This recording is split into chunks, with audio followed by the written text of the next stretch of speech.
Episode की starting में हम देखते हैं कि गौरी जैसे ही अपने घर का दरवाजा खोलती है उसे वहाँ पर विहान, अर्जुन और हर्ष दिखते हैं। गौरी इनको देखकर चौंक जाती है और कहती है कि आप तीनों यहाँ पर कैसे, आपको मेरे घर का एड्रेस कैसे मिला। उसी वक्त हर्ष कहता है कि मैं कल आपको एक कांस्टेबल के साथ छोड़ने आया था आपके एक्सीडेंट के बाद। गौरी कहती है उसके लिए थैंक यू, और मेरी लाइफ ना अभी अभी पूरी तरीके से बर्बाद हो चुकी है, तो अगर आपको कोई जरूरी बात नहीं करनी है तो प्लीज आप यहाँ से चले जाइए। अर्जुन कहता है कि आप ये रोने धोने का प्लान 1 मिनट के लिए पोस्टपोन कर सकती है। हर्ष कहता है क्योंकि हमें आपको कुछ दिखाना है, हो सकता है वो देखने के बाद आप ये रोने धोने का प्लान एकदम ही कैंसिल कर दें। फिर हर्ष और अर्जुन गौरी को एक नई कार दिखाते हैं और कहते हैं कि यह कार है आपकी, ये नई टैक्सी आपकी है। गौरी दौड़े दौड़े कार के पास जाती है और कहती है कि वाह, मुझे यकीन नहीं था पुलिस इतनी तेज होती है, आपने उस ट्रक ड्राइवर को पकड़ भी लिया, उसे सजा भी दिला दी और मुझे कंपनसेशन भी दे दिया, मानना पड़ेगा आपको तो। फिर गौरी हर्ष और अर्जुन के पास आती है। उसी वक्त हर्ष और अर्जुन कहते हैं कि ट्रक ड्राइवर ने नहीं दिया, ये बल्कि विहान भैया ने दिया। गौरी कहती है कि इन्होंने, हो ही नहीं सकता, ये तो आपके साथ शैम्पू शेयर नहीं करेंगे, मेरे को कार देना तो बहुत बड़ी बात हो गई। अर्जुन कहता है कि वो सब तो ठीक है, लेकिन आपको कैसे पता है कि हमको शैम्पू भी शेयर नहीं करते। गौरी कहती है कॉमन सेंस, आप तीनों में से बस इन्हीं के बाल अच्छे हैं। अर्जुन कहता है कि आप तो बहुत ही स्मार्ट हैं। एक्चुअली हुआ क्या था ना कि ये एक्सीडेंट जिसने किया भैया उससे मिले और भैया ने उसे कन्विंस किया कि वो आपको नई गाड़ी दे। अगले सीन में हम देखते हैं कि विहान गौरी को घूर रहा होता है। एक्चुअली वो गौरी को नहीं घूर रहा होता है, गौरी के गर्दन पे, चेहरे पे जो निशान होते हैं जो कि उसकी क्रूरता के कारण आए होते हैं। कल रात को जब विहान मॉन्स्टर बना था तो उसने गौरी पे कई सारे हमले किए थे, अनजाने में ही सही। उन्हीं हमलों का नतीजा है गौरी के ऊपर इतनी चोटें। विहान गौरी को सॉरी कहता है। गौरी कहती है कि आप मुझे सॉरी क्यों कह रहे हैं, मेरा एक्सीडेंट क्या आपने किया है? विहान कहता है कि नहीं, मेरा वो वाला सॉरी का मतलब नहीं था। गौरी कहती है कि सॉरी मार्केट में कितने प्रकार के आने लगे, सॉरी का मतलब तो माफी होता है ना,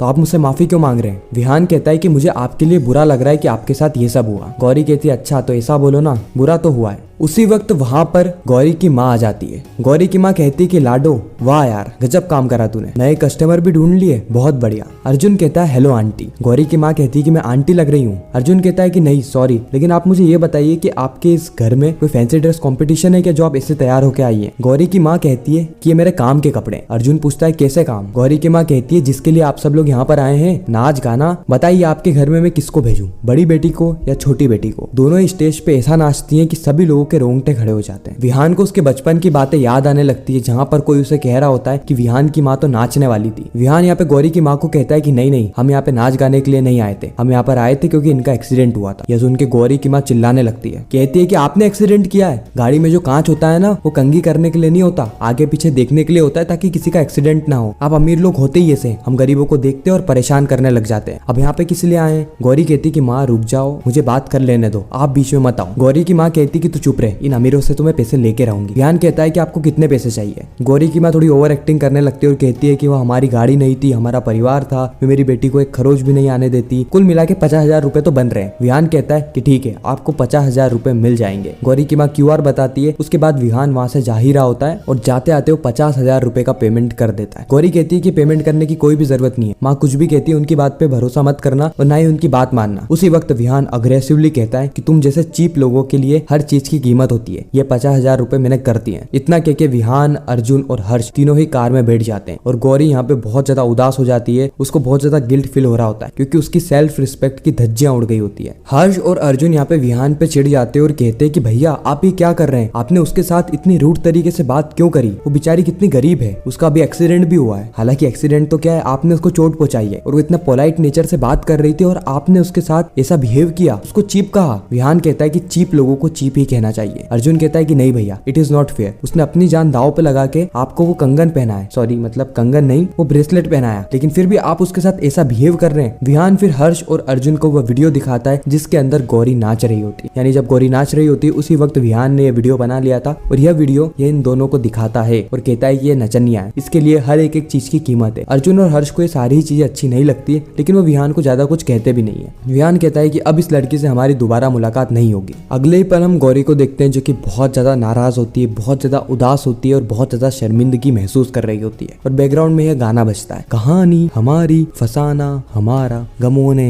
दोहराया दोबारा दोबारा। उसी वक्त गौरी की माँ आ जाती है और कहती है कि तेरा मुंह क्यों उतरा हुआ है, 50,000 रुपए मिले हमें, 50,000 रुपए। गौरी कहती है कि माँ आपने ऐसा क्यों किया, आपने उनसे पैसे क्यों लिए? गौरी की माँ कहती है कि तू तो कुछ कमा के मुझे देती है नहीं, इसलिए मुझे अपने तरीके से ही पैसे लेने पड़े और मुझे मत सिखा कि मुझे किससे पैसे लेने चाहिए किससे नहीं। चारू कहती है कि दीदी पहले वो एक्सीडेंट और अब ये सारी चीजें, पता नहीं क्यों वो इंसान इन्वॉल्व हो ही जाता है, आखिर ऐसा क्यों। गौरी कहती है कि मैं उसे जितना पीछा छुड़ाना चाहूँ ना उतना वो मेरे करीब आने लगता, पता नहीं क्यों उससे बार बार मुलाकात हो ही जाती है, मानो हमारा कोई पिछला कनेक्शन हो। अगले सीन में हम विहान, अर्जुन और हर्ष को देखते हैं जो कि घर पहुंच गए होते हैं। घर पहुंचते ही इनके ऊपर सवालों के बौछार लगने लगते हैं। विहान की माँ कहती है कि तुम सब लोग कहाँ गए थे, वो भी बिना किसी को बताए। विहान आखिर सच क्या है बताओ मुझे। विहान कहता है कि माँ सच ही तो जानना है, आप मुझे बताइए मेरा सच क्या है। मैं उस डायन से मिला था और उस डायन की शक्तियाँ बिल्कुल मेरी ही शक्तियों की तरह है। उसकी आहट, उसकी आवाज, सब कुछ कहीं ना कहीं किसी ना किसी तरीके से मुझसे जुड़ी हुई है। आखिर ऐसा कैसे,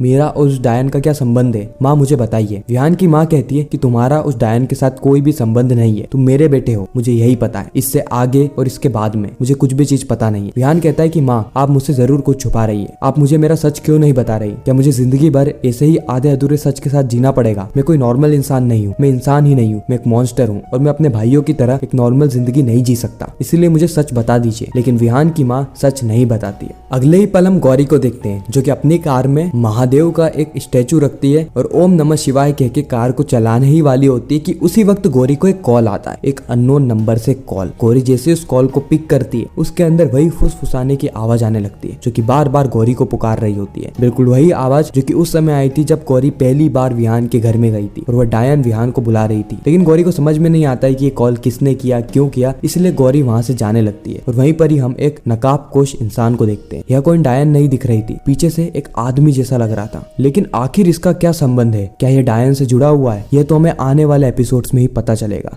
विहान बार बार कोशिश करता है कि वह अपनी माँ से सारा ही सच जान ले, लेकिन विहान की माँ सारी चीजों को छुपा रही होती है। अगले ही सीन हम फ्लैशबैक में देखते हैं कि किस तरीके से विहान की असली माँ कहती है तुम लोग मुझे खत्म कर सकते हो, मेरी शक्तियों को दबा सकते हो, लेकिन मेरे बेटे को कैसे बदलोगे, खून खून ही रहता है, मेरी शक्तियां उसके अंदर है और वो कभी भी एक आम इंसान की तरह जिंदगी नहीं जी पाएगा। विहान कहता है कि इसका मतलब क्या यही है कि मुझे कभी भी मेरे सवालों के जवाब नहीं मिलेंगे। विहान की दादी कहती है कि बेटा हम तुझसे कुछ भी नहीं छुपा रहे हैं, जो भी चीजें तुझे पता है वही चीजें हमें भी पता है और तू अचानक से ये सारे सवाल जवाब क्यों कर रहा है। इतना कह के विहान वहां से चला जाता है। अर्जुन भी विहान के पीछे जा ही रहा होता है कि उसी वक्त हर्ष अर्जुन का हाथ पकड़ लेता है और कहता है कि भैया को अकेला छोड़ दे, अभी भैया को अकेले में समय बिताना, हम जाएंगे तो उनके इमोशंस ट्रिगर हो जाएंगे और तेरे को वापस से दीवार पे लटका देंगे। इसलिए अर्जुन और हर्ष वहीं पर ही रहते हैं और विहान को अकेले में बैठने का समय देते हैं। और इसी के साथ यह एपिसोड यहीं पर ही खत्म होता है, इस सस्पेंस और ट्विस्ट के साथ कि आगे क्या होगा, किस तरीके से विहान और गौरी का जो पीछा कर रहा है यानी वह आदमी जो कि एक नकाबपोश है, आखिर वो कौन है, क्या उसका डायन से कोई संबंध है या फिर वो खुद ही डायन है, और आगे जाके वो क्या क्या समस्या इन दोनों ही परिवार पे उत्पन्न करने वाला है। क्या यह विहान और गौरी का रक्षक है